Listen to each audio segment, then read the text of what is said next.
नमस्कार.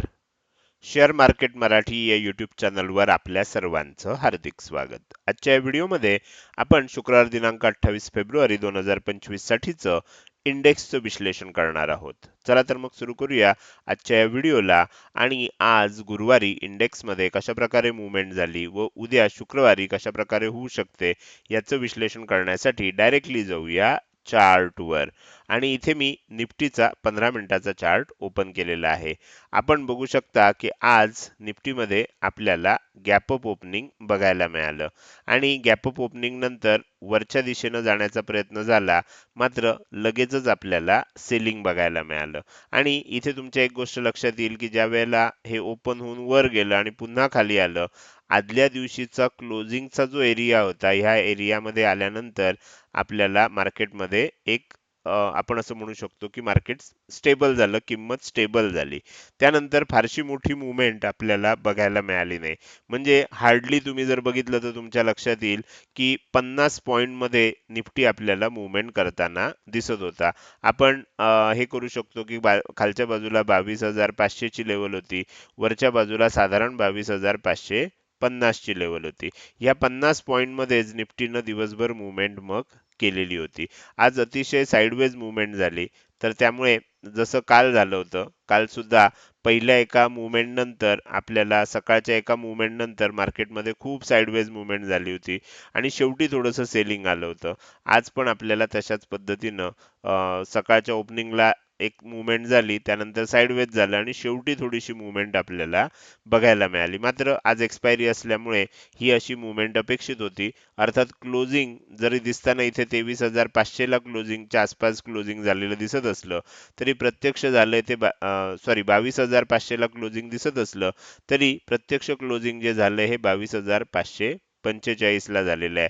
साधारणपणे ह्या लेवलच्या थोडंसं खाली इथे कुठेतरी आपल्याला क्लोजिंग झालेलं आहे. तर त्यामुळे तसं बघायला गेलं तर वरच्या बाजूलाच आपल्याला क्लोजिंग आलेलं आहे. आता उद्या काय होऊ शकतं? तर सध्या जर तुम्ही बघितलं तर तुम्हाला एक गोष्ट लक्षात येते. मी नंतर तुम्हाला दाखवतो की अशा पद्धतीनं आपल्याला एक ट्रेंड लाईन सुद्धा इथनं जाताना दिसते. जोपर्यंत त्या ट्रेंड लाईनच्या वर जात नाही तोपर्यंत आपल्याला तेजी होताना बघायला मिळणार नाही. आता उद्याचा दिवस निर्णायक असणार आहे. उद्या संध्याकाळी मी जे विश्लेषण करेन त्यानंतर आपल्याला समजेल की ह्याच्यामध्ये मार्च महिन्यामध्ये मार्केटमध्ये आपल्याला रिव्हर्सल होऊ शकतं का. म्हणजे मार्चमध्ये आपल्याला कोणत्या तरी एका दिशेनं आता मोठी मूव्हमेंट होण्याची शक्यता आहे. ती वरच्या दिशेनं होऊ शकते का, हे सुद्धा आपल्याला उद्याचं आपल्याला मार्केटची मूव्हमेंट झाल्यानंतर सांगता येऊ शकेल. तर आता आपल्याला उद्यासाठीचं विश्लेषण करूया. वरच्या बाजूला मी इथे काय केलंय, वरच्या बाजूला जर बघितलं तर 22,550 ही इम्पॉर्टंट लेवल घेतली आहे. खालच्या बाजूला 22,500 ही लेवल घेतली आहे. ज्या दिशेनं ब्रेकआउट येईल, समजा आता तुम्ही इथे बघितलं तर काय दिसतंय, इथे बघितलं तर तुमच्या लक्षात येते की इथे एम पॅटर्न तयार झालेला आहे. हा एम पॅटर्न तयार झाला आहे. याचा लो ऍक्च्युली आज ब्रेक झाला होता, पण क्लोजिंग वर आलेली असल्यामुळे जर पुन्हा हा ब्रेक झाला 22,500 च्या खाली टिकायला लागलं तर मात्र थोडंसं आपल्याला सावध व्हावं लागणार. कारण एम पॅटर्नचा ब्रेकआउट आपल्याला आणखीन खाली घेऊन जाऊ शकतो. त्यामुळे 22,500 ची लेवल तुटल्यानंतर 22,450 ची लेवल आपल्याला बघायला मिळू शकते. साधारण ह्या लेवलच्या आसपास एक बाउन्स येऊ शकतो, परत 500च्या दिशेनं एक बाउन्स येऊ शकतो आणि त्यानंतर जर पुन्हा खाली जायला लागलं आणि 22,450 ही लेवल पुन्हा ब्रेक झाली, तर मग खाली जात असताना 22,400, 22,350 ह्या लेवल्स आपल्याला खालच्या बाजूनं बघायला मिळू शकतात. तर ह्या पद्धतीनं आपल्याला मूव्हमेंट होण्याची शक्यता उद्या वाटते. जर काही कारणामुळे गॅप अप म्हणजे इथेच ओपन झालंय, आणखीन गॅप अप ओपन झालं, 22,550 च्या वर टिकायला लागलं, तर काय होऊ शकतं, वर जात असताना 22,600, 22,650 आणि 22,700 अशा 3 लेवल आपल्याला वरच्या बाजूनं सुद्धा बघायला मिळतील. अर्थात जर वर जाणार असेल तर मी तुम्हाला काय करतो, एक ट्रेंड लाईन काढून दाखवतो. या ट्रेंड लाईनचा विचार आपल्याला उद्या नक्कीच करावा लागणार आहे.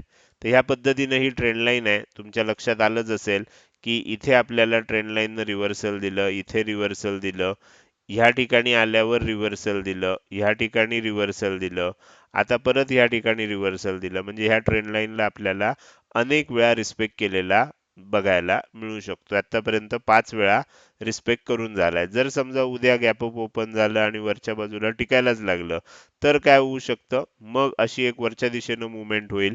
परत लेवल टेस्ट करायला खाली येऊ शकतं आणि त्यानंतर जर परत वर जात असताना 22,600 ची लेवल जर वरच्या बाजूनं ब्रेक झाली, तर मग काय होऊ शकतं? आणखीन वर जाणारी टार्गेट्स आपल्याला बघायला मिळू शकतात. तर त्यामुळे उद्याचा दिवस अतिशय इंटरेस्टिंग असणार आहे. आपल्याला आत्ताच्या चित्रानुसार ओपनिंग नंतर पुन्हा एकदा सेलिंग होऊ शकतं आणि खाली जाऊ शकतं असं चिन्ह आपल्याला दिसतंय.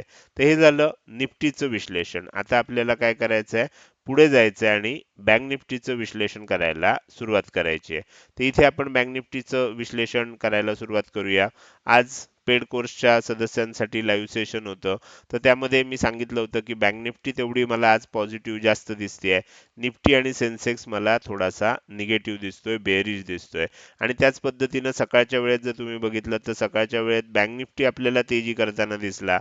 मात्र निफ्टी आणि सेन्सेक्स मध्ये आपल्याला सकाळच्या वेळेत मंदी होताना बघायला मिळाली होती. बराच काळ इथे होल्ड केल्यानंतर शेवटच्या आपल्याला असं लक्षात येईल की एक तासाभरामध्ये आपल्याला हे सेलिंग बघायला मिळालं. इथे सुद्धा जर तुम्ही बघितलं तर तुमच्या लक्षात येईल की इथे सुद्धा आपल्याला एम पॅटर्न बनलेला बघायला मिळतोय. बरोबर. अशा पद्धतीनं बनलाय. तुम्ही जर समजा हा लो पकडणार असाल तर ह्या पद्धतीनं तुमच्या लक्षात येईल. इथपर्यंत हाय झालाय, इथपर्यंत लो बनलाय, त्यानंतर इथपर्यंत हाय झाला आणि परत सेलिंग आलंय. त्यामुळे हा जो लो बनलाय त्याच्या खाली येऊन क्लोजिंग दिलंय. मात्र क्लोजिंग चार्टवर आपल्याला इथे दिसत असलं तरी प्रत्यक्ष क्लोजिंग आहे 48,743 च्या आसपास. म्हणजे 48,743 च्या आसपास म्हणजे इथे कुठेतरी आपल्याला ते क्लोजिंग आहे. आता त्याचा विचार करून आपल्याला ठरवायचं एम पॅटर्नचं ब्रेकआउट मिळालेलं आहे. कदाचित काय होऊ शकतं? एकदा लेवल टेस्ट करायला वर जाऊ शकतं आणि त्यानंतर एक मोठं सेलिंग आपल्याला बघायला मिळू शकतं. असं झालं 48,625 ही लेवल जर तुटली तर खाली जात असताना 48,525, 48,425 आणि 48,325 अशी 3 टार्गेट आपल्याला खालच्या बाजूनं बघायला मिळत आहेत. उद्या जर काही कारणास्तव गॅप अप ओपन झालं, वर टिकायला लागलं, 48,900 च्या सुद्धा वर टिकलं, तर काय होऊ शकतं? वर जात असताना 49,000, 49,100, 49,200 अशी टार्गेट्स आपल्याला वरच्या बाजूला बघायला मिळू शकतात. तर हे झालं बँक निफ्टीचं विश्लेषण. आता मी ज्या नवीन पद्धतीनं विश्लेषण करायला चालू केलंय, त्या पद्धतीनं उद्यासाठी फक्त बँक निफ्टीचं विश्लेषण उपलब्ध आहे. बरोबर. निफ्टी आणि सेन्सेक्सचं विश्लेषण आपल्याला आज उपलब्ध नाहीये. कारण दोन्ही याच्यामध्ये एवढी साइडवेज मूव्हमेंट झाली की आपल्याला जे काही अपेक्षित गोष्टी होत्या त्या घडलेल्या नाहीयेत. तर त्यामुळे निफ्टीसाठी उद्या म्हणजे जसं मी आज सुद्धा सांगितलं होतं की आपल्याला कालच लक्षात आलं की निफ्टीमध्ये सध्या फार मोठी मूव्हमेंट होण्याची शक्यता वाटत नाहीये. निफ्टीला क्लिअर ट्रेंड आपल्याला दिसत नाहीये. बँक निफ्टीला आपल्याला क्लिअर ट्रेंड दिसायला लागू शकतो जर समजा ह्या रिव्हर्सल झोनचा उपयोग झाला तर. आता हा रिव्हर्सल झोन मी मार्केट ओपन झाल्या झाल्याच काढून दिलेला होता. बरोबर. पण दिवसभर मार्केट या रिव्हर्सल झोनमध्ये आलं नाही. तुम्ही जर बघितलं तर तुमच्या लक्षात येईल की शेवटच्या एक 15-20 मिनिटामध्ये म्हणजे ह्या एरियामध्ये आपल्याला मार्केट ह्या रिव्हर्सल झोनमध्ये आलेलं बघायला मिळतंय. मी काय करतो तुम्हाला एक 15 मिनिटाच्या टाइम फ्रेमवर घेऊन जातो म्हणजे व्यवस्थित आपल्याला चित्र दिसू शकेल. तर इथे तुमच्या लक्षात येईल की रिव्हर्सल झोनमध्ये आपण शेवटच्या 15 मिनिटामध्ये आलेलो आहोत. म्हणजे अगदी इथे हे खाली क्लोज झालं आणि शेवटच्या 15 मिनिटामध्ये आपण खाली पोहोचलो आणि इथे सुद्धा जर तुम्ही एम पॅटर्न बघितला तर तुम्हाला क्लिअर कट दिसून येतोय. आता ह्याच्यामध्ये एक गोष्ट लक्षात ठेवायची आहे की उद्या कशा प्रकारे मूव्हमेंट होणार. जर इथे रिव्हर्सल झोन असेल तर कदाचित उद्या काय होऊ शकतं? संपूर्ण याच्याबरोबर मार्केट आणखीन खाली जाऊ शकतं. क्लोजिंग जी आली आहे ती आपल्याला 48,743 ला आली आहे. म्हणजे साधारण ह्या आसपास आली आहे. जर ओपन झालं आणि खाली जायला लागलं तर ही लेवल ब्रेक होऊ शकते आणि ही लेवल जर ब्रेक झाली तर पुन्हा वर येताना ज्यावेळेला ही लेवल क्रॉस होऊन ह्याच्यावर आपल्याला क्लोजिंग मिळेल. ही लेवल कोणती आहे? ही लेवल आहे 48,641 ची. ह्याच्यावर जर जायला लागलं तर आपल्याला इथे बाय करता येऊ शकतं. याच्यामध्ये थोडीशी जास्त रिस्क असणार.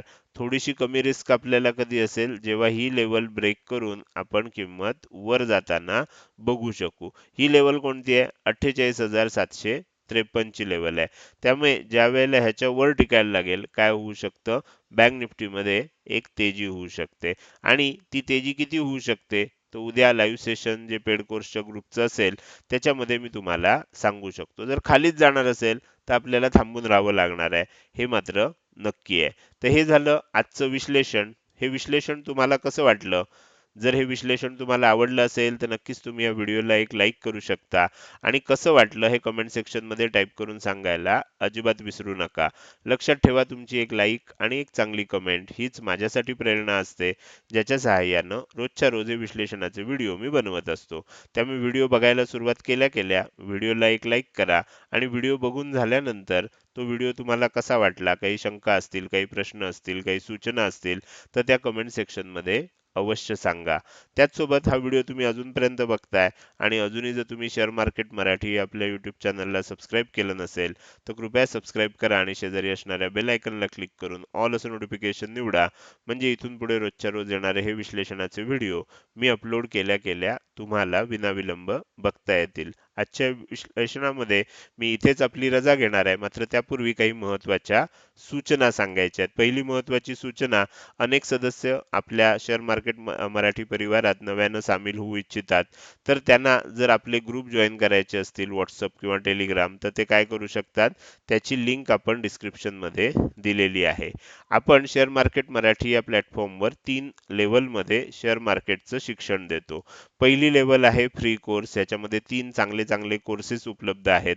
तर तुम्हाला त्याची माहिती हवी असेल तर फ्री कोर्स असा एक WhatsApp मेसेज तयार करा आणि ह्या नंबरवर पाठवा. तुम्हाला फ्री कोर्सची माहिती पाठवली जाईल. दुसरं आहे प्रीमियम ग्रुप. प्रीमियम ग्रुप मध्ये जर समजा तुम्हाला जॉईन व्हायचं असेल तर ह्या व्हिडिओच्या डिस्क्रिप्शनमध्ये अपस्टॉक्सची रेफरल लिंक दिलेली आहे. त्याच्याद्वारे तुम्ही जर एक डीमॅट अकाउंट ओपन केलं तर तुम्हाला शेअर मार्केट मराठीच्या प्रीमियम ग्रुपवर लाईफ टाईम फ्री मेंबरशिप मिळणार आहे. जर तुम्हाला प्रीमियम ग्रुपविषयी अधिक माहिती पाहिजे असेल तर प्रीमियम ग्रुप असा एक WhatsApp मेसेज तयार करा आणि तो ह्या नंबरला पाठवून द्या. तुम्हाला त्याची माहिती पाठवली जाईल. हा झाला दुसरा प्रकार. तिसरा जो आहे तो आहे पेड कोर्स. ओके. पहिले 2 आहेत हे फ्री आहेत. पहिल्यासाठी तुमच्याकडनं काहीच कमिटमेंट नकोय. तुम्ही डायरेक्टली हे कोर्सेस करू शकता. दुसरा जो ग्रुप आहे ह्याच्यासाठी तुमच्याकडनं रेफरल लिंकद्वारे एक अकाउंट ओपन करणं अपेक्षित आहे. त्याच्यासाठी कुठलाही चार्जेस नाहीये. तर त्यामुळे दुसरं सुद्धा जी लेव्हल आहे ती सुद्धा फ्री आहे. तिसरी लेव्हल मात्र पेड कोर्सची आहे आणि पेड कोर्सची सध्याची बॅच चालू आहे. त्यामुळे नवीन बॅच ज्या वेळेला चालू होणार असेल त्यावेळेला त्याची माहिती आपण ग्रुपमध्ये सांगत असतो. आणखीन एक महत्त्वाची गोष्ट आहे, ज्या वेळेला आपल्याला YouTubeवर 25,000 सबस्क्रायबर पूर्ण होतील त्यानंतर आपण लाईव्ह सेशन चालू करणार आहोत. तर त्यामुळे लवकरात लवकर 25,000 सबस्क्रायबर होण्यासाठी आपले जे व्हिडिओ आहेत ते तुमच्या मित्रपरिवाराला, नातेवाईकांना अवश्य शेअर करा. आजच्या व्हिडिओमध्ये आता मी इथेच रजा घेणार आहे. धन्यवाद.